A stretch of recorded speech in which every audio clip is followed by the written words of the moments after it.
এক গ্রামে ছিল এক দুষ্টু বানর টুকাই। সে সারাক্ষণ সবার সাথে দুষ্টুমি করত। কারো কলা চুরি করত তো কারো হাঁড়ি পাতিল লুকিয়ে রাখত। একদিন সে দেখল বিড়াল মিনি দুধ খাচ্ছে। টুকাই চুপি চুপি গিয়ে দুধের বাটিটা সরিয়ে গাছের ডালে রেখে দিল। মিনি ফিরে এসে দেখে দুধ নেই। সে উপরে তাকিয়ে দেখে টুকাই হাসছে।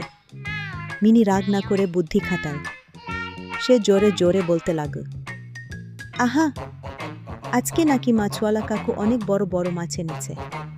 মাছের কথা শুনে টুকাইয়ের জিভে জল চলে এল। সে তাড়াতাড়ি দুধের বাটি নামিয়ে রেখে দৌড়ে গেল মাছ খুঁজতে। কিন্তু কোথাও কোনো মাছ নেই। সে বোকা হয়ে গেল। এদিকে মিনি সুযোগ বুঝে নিজের সবটুকু দুধ মনের সুখে খেয়ে নিল। টুকাই ফিরে এসে বুঝল সে নিজেই বোকা হয়েছে।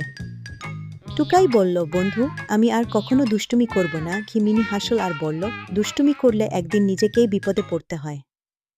সেদিন থেকে টুকাই খুব ভালো বানর হয়ে গেল। বন্ধুরা, তোমরাও কি টুকাইয়ের মতো ভালো হয়ে যাবে না?